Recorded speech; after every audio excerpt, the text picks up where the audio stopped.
अस्सलाम वालेकुम रहमतुल्लाहि व बरकातुहू। दोस्तों, अभी मैं एक जगह से आ रहा था तो केडी की तरफ, नॉर्थ नज़ीमाबाद। तो वहाँ एक बहुत बड़ा स्कूल है और जो लोग मेरी गुफ्तगू अभी ये सुनेंगे शायद वो पहुँच भी जाएँ, समझ भी जाएँ।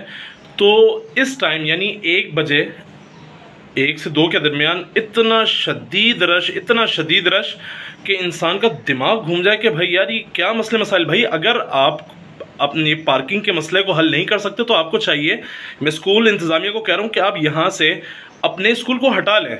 आप करोड़ों रुपए आप जो है अपने स्कूलों से कमाते हैं और शायद इससे भी ज़्यादा, लेकिन इतना नहीं हो सकता कि आप जो है थोड़ा बहुत इस चीज़ पे भी खर्च कर लें, पार्किंग पे भी खर्च कर लें कि पीछे से जो पब्लिक आ रही है, पीछे से जो ट्रैफिक आ रहा है उसको, ताकि प्रॉब्लम ना हो। लेकिन नहीं भाई, सिर्फ अपनी चाह देखनी है, अपना पैसा देखना है, अपने बच्चे देखने और बस। खुदारा मैं स्कूल इंतज़ामिया को, वो जहाँ भी हों जिनके स्कूल रोड पे हैं, वो अपनी ट्रैफिक का, अपने जो पार्किंग एरिया उसका इंतज़ाम करें, जिसकी वरना आप जो है वो तालीम दे रहे हैं भाई, आप तालीम दे रहे हैं। ऐसी तालीम किस बात की कि आप ही के स्कूल से एक आम पब्लिक को तकलीफ़ हो रही है, आप ही के स्कूल से एक आम पब्लिक को तकलीफ़ हो रही है। तो आप क्या शऊर देंगे अपने बच्चों को, आप क्या तालीम दे रहे हैं अपने बच्चों को?